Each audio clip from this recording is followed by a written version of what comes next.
Bismillahirrahmanirrahim. Assalamualaikum warahmatullahi wabarakatuh. Alhamdulillahirabbil alamin, wassalatu wassalamu ala asrofil anbiya'i wal mursalin sayyidina Muhammadin wa ala alihi wa sahbihi ajma'in, amma ba'du. Perkenalkan, nama saya Ahmad Firmansyah dengan NIM 050403200069 dari Prodi Hukum Pidana Islam semester 6 kelas C, Fakultas Syariah dan Hukum, UIN Sunan Ampel, Surabaya. Di sini saya akan membahas mengenai justifikasi perang dalam Islam. Latar belakang dari perang itu sendiri: sebelum Islam, perang telah berkembang di tengah-tengah bangsa Arab, namun dalam bentuk perang antar suku, bukan perang antar agama. La tabrahu amakinakum hatta ya'mur an-nabi in iktalafakum al-adu fantahuhum bin-nab. Bagi bangsa Arab, perang merupakan tradisi untuk menegakkan tatanan sosial yang berupa aturan-aturan dan prosedurnya yang tidak bisa dipisahkan dari budaya. Karena suku merupakan unit terkecil dari politik, maka perang sarana untuk mengeksploitasi antar kelompok yang sering dipraktekkan dalam perompakan dan aksi balas dendam. Ubaidah wa ana wa Ali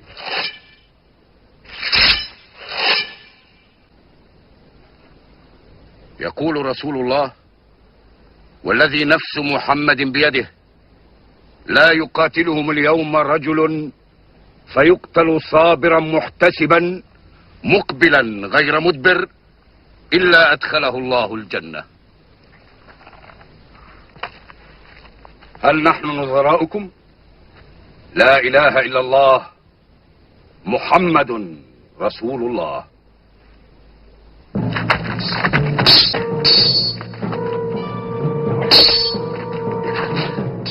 Adapun menurut Ibnu Khaldun, perang dilakukan untuk memenuhi kebutuhan individual dan sebagai lambang superioritas untuk menunjukkan keberanian dan solidaritas tribalistik.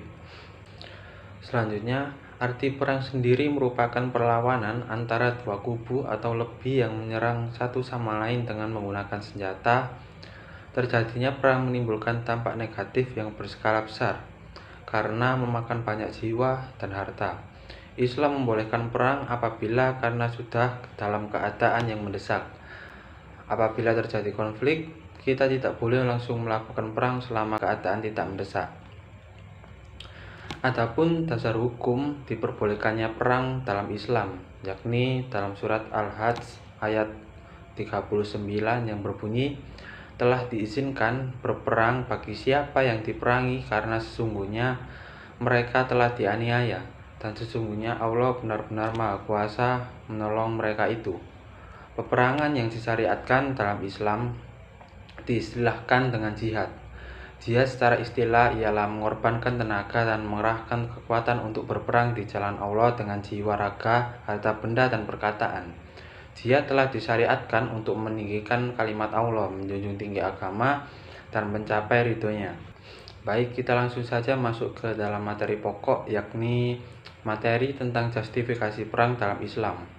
Mengutip dari Kamus Besar Bahasa Indonesia bahwa justifikasi itu alasan pertimbangan berdasarkan hati nurani. Contohnya, kita melakukan justifikasi bahwa beberapa orang adalah teman baik kita. Kita memberikan klaim tersebut karena beberapa hal baik yang telah dilakukan teman kita terhadap kita.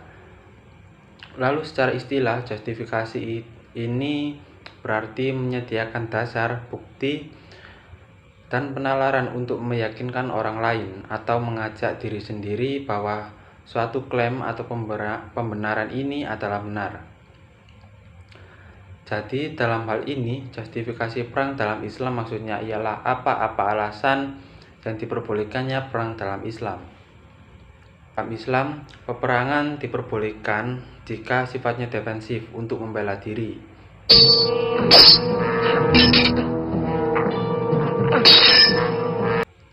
Perang yang sifatnya ofensif, yakni menyerang balik atau mengawali perang, itu tidak diperbolehkan dalam Islam. Untuk yang pertama, Perang untuk mempertahankan diri. Perang dalam Islam untuk mempertahankan diri bisa juga disebut untuk mempertahankan eksistensi atau keberadaan sebagai umat yang beriman dari Al-Quran dan hadis. Kita mengetahui cara Nabi Muhammad menghimpun kekuatan dan mempertahankan negeri Madinah dari serangan-serangan musuhnya orang-orang kafir Quraisy. Dalam perang Badar, bukan Nabi yang menyerang, tapi musuh-musuh Nabi yang datang menyerang ke Madinah. Adapun waktu kemerdekaan Mekah, Rasulullah datang ke Mekah bukan sebagai penyerang dan penakluk, akan tetapi sebagai pemberi asumsi, pembela, disertai tetap menghormati harga diri tokoh-tokoh dalam Mekah, seperti Abu Sofyan yang waktu itu masih kafir. Abu Sofyan tidak mau membahas kekejaman kafir Quraisy kepadanya dan keluarganya. Di waktu perang, suatu akhlak mulia yang menurut aturan perang masa itu tidaklah lazim, karena biasa dilakukan adalah dibunuh atau dijadikan budak atau diminta tebusan. Untuk perang selanjutnya dalam perkembangannya, Nabi mengirim surat kepada para penguasa di sekitarnya, yakni Nabi mengirim di Persia, Romawi, Timur, Abyssinia, dan Mesir yang terpenting. Surat yang dikirim oleh Rasulullah itu sesungguhnya setidaknya punya dua fungsi. Fungsi yang pertama, fungsi sebagai pernyataan telah berdirinya negara yang berdaulat dan merdeka. Kedua, surat tersebut juga merupakan cara dakwah dengan damai kepada para penguasa pada waktu itu. Meskipun keempat utusan pembawa surat dari Nabi Muhammad SAW itu selamat, akan tetapi sikap para penguasa non-muslim tidak sama. Yang paling keras adalah dari Persia. Surat dari Nabi itu disobek-sobek dan diinjak-injak. Ketika Nabi mendengar laporan dari sahabatnya, Nabi berkata, Allah akan merobek-robek negara Persia. Heraklius dari Imperium Romawi Timur tidak membalasnya. Hanya selang beberapa waktu, orang Arab Syria yang telah masuk Islam dianiaya oleh tentara Romawi. Bahkan ada pun yang dibunuh. Tetapi beda dengan negeri Mesir. Negeri Mesir mengirimkan kepada Nabi hadiah-hadiah yang pada waktu itu menunjukkan hubungan yang baik, tanda persahabatan, tanda perdamaian. Di antaranya Maria Al-Hibbiah yang kemudian menjadi istri Nabi. Dari Nabi mempunyai anak bernama Ibrahim, tapi meninggal dunia pada waktu kecil. Dari kisah tersebut, maka tidak mengherankan jika pada masa berikutnya, pada masa Khalifah Abu Bakar dan Mansur, terjadi pertempuran silih berganti di daerah Irak yang pada waktu itu di bawah pengaruh Persia dan Syria yang ada di bawah pengaruh Romawi. Dalam Islam, perang disyariatkan sebagai bentuk perlawanan atas tindakan kezaliman. Dalam hal ini, adapun Quran Surat Al-Hajj ayat 39-40 yang terjemahnya adalah telah diizinkan berperang bagi orang-orang yang diperangi, karena sesungguhnya mereka telah dianiaya dan sesungguhnya Allah benar-benar Maha Kuasa menolong mereka itu. Ayat 40 yaitu orang-orang yang telah diusir dari kampung halaman mereka tanpa alasan yang benar, kecuali karena mereka berkata, Tuhan kami hanyalah Allah, dan sekiranya Allah tidak menolak sebagian manusia dengan sebagian yang lain, tentulah telah dirobohkan biara-biara Nasrani, gereja-gereja, rumah-rumah adat orang Yahudi, dan masjid-masjid yang di dalamnya banyak disebut nama Allah.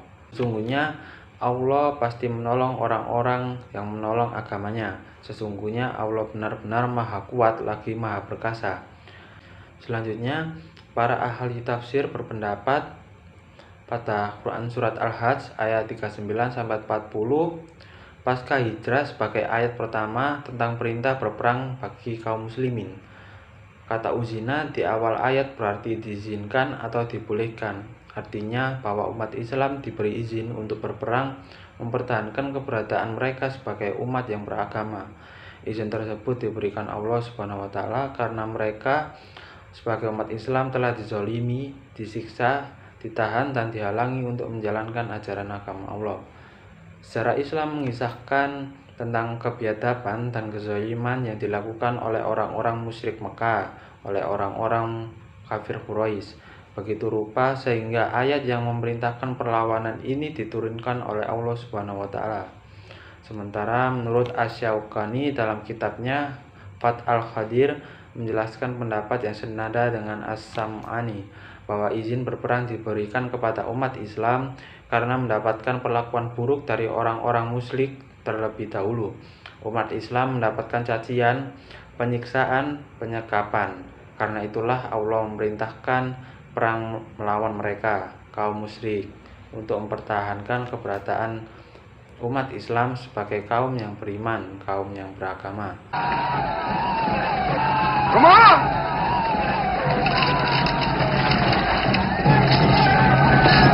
Start!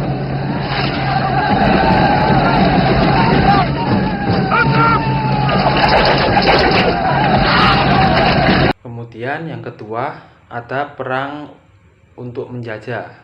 Perang untuk menjajah di sini bisa dikatakan perang untuk menegakkan kebenaran. Adapun kebenaran yang dimaksud ialah dalam Quran surat At-Taubah ayat 12 yang terjemahnya ialah jika mereka merusak sumpah atau janjinya sesudah mereka berjanji dan mereka mencerca agamamu, maka perangilah pemimpin-pemimpin orang kafir itu, karena sesungguhnya mereka itu adalah orang-orang yang tidak dapat dipegang janjinya, agar supaya mereka berhenti.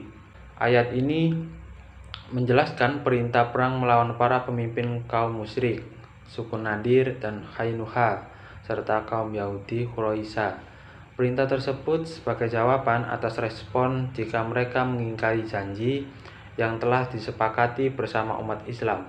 Oleh sebab itu, perintah perang merupakan konsekuensi dari sikap mereka yang tidak menepati janji perang untuk menjajah ini.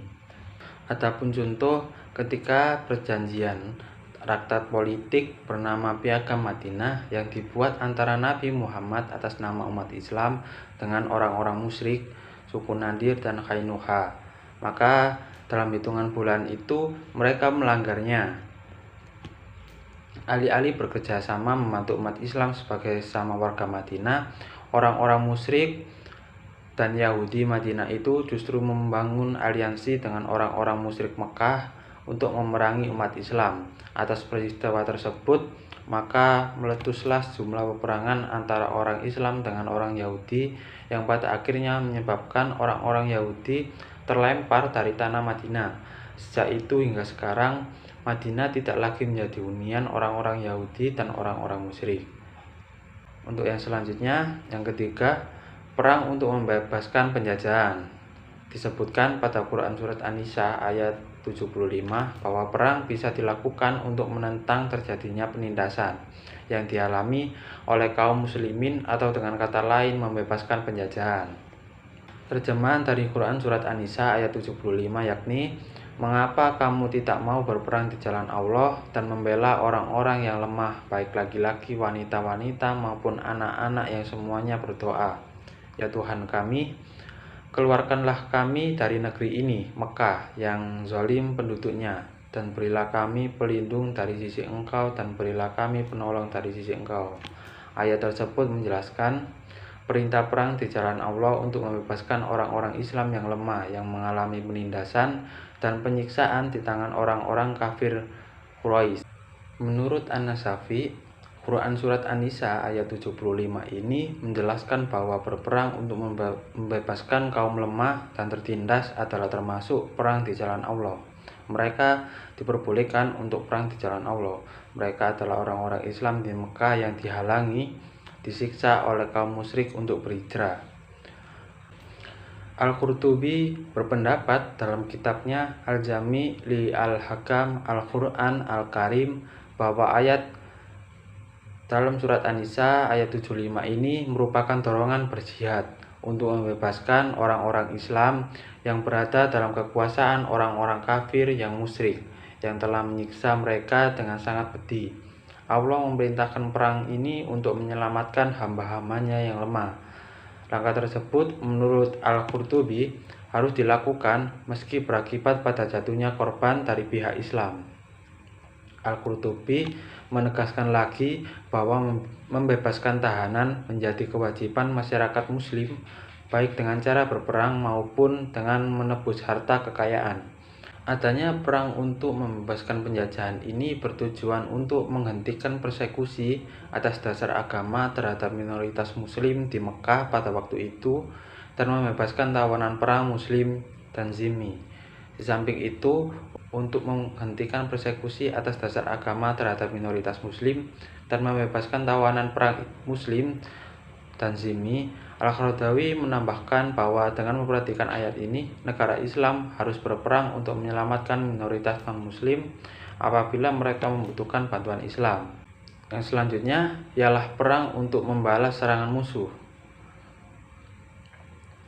Mula-mula, kehadiran Islam di tanah Arab membawa nuansa kebencian dari kalangan kaum Quraisy. Para kaum Quraisy beranggapan bahwa agama baru yang dibawa oleh Nabi Muhammad SAW dianggap sebagai telah mengganggu kepercayaan dan keyakinan yang telah berjalan secara turun-menurun di Jazirah Arab. Karena itu, mereka tidak segan-segan melakukan penyerangan kepada umat Islam. Serangan dan gangguan itu telah mereka lakukan sejak Nabi Muhammad SAW masih berada di Mekah. Namun pada saat itu belum diperintahkan untuk melayani atau membalas serangan tersebut. Setelah di Madinah, Nabi Muhammad SAW mendapatkan perintah untuk membalas serangan mereka. Perintah untuk membalas serangan musuh itu dijelaskan dalam Quran Surat Al-Baqarah ayat 190 yang bunyinya, dan perangilah di jalan Allah orang-orang yang memerangi kamu, tetapi janganlah kamu melampaui batas, karena sesungguhnya Allah tidak suka orang-orang yang melampaui batas. Secara redaksionalnya, ayat ini memberi pesan dua hal. Yang pertama, Allah memerintahkan perang secara defensif terhadap orang-orang musyrik, yaitu berperang melawan kaum musyrik sebagai balasan atas mereka kepada orang-orang Muslim. Kedua, peperangan yang bersifat defensif ini hanya boleh terhadap mereka yang memerangi kaum muslimin, sehingga tidak boleh menyerang orang-orang yang tidak ikut berperang dari kalangan mereka. Al-Jassas berpendapat bahwa ayat ini sebagai perintah untuk memerangi mereka yang telah memerangi umat Islam terlebih dahulu. Al-Jassas berpendapat perintah perang yang dilaksanakan untuk melawan kaum musyrik yang telah menyerang kaum muslimin. Tidak ada nasak atau pembatalan hukum terhadap ayat 190 ini. Untuk kesimpulannya yakni kejahatan itu karena kita sebagai manusia membuat ulah, tidak mau taat kepada Allah sebagai Tuhan kita, tidak mau taat pada Al-Quran sebagai kitab suci umat Islam. Jadi, justifikasi perang dalam Islam atau alasan-alasan diperbolehkannya perang dalam Islam ialah ada 4, yakni yang pertama, perang untuk mempertahankan diri dari serangan musuh. Yang kedua, perang untuk menjajah. Yang ketiga, perang untuk membebaskan diri dari penjajahan. Yang keempat, perang untuk membela teman yang diserang. Sekian penjelasan dari saya. Terima kasih sudah melihat dan mendengarkan. Jangan lupa like, share, and subscribe. Thanks for your attention. Have a nice day. See you next time. Wabillahi taufiq wal hidayah wal ridha wal inayah. Assalamualaikum warahmatullahi wabarakatuh.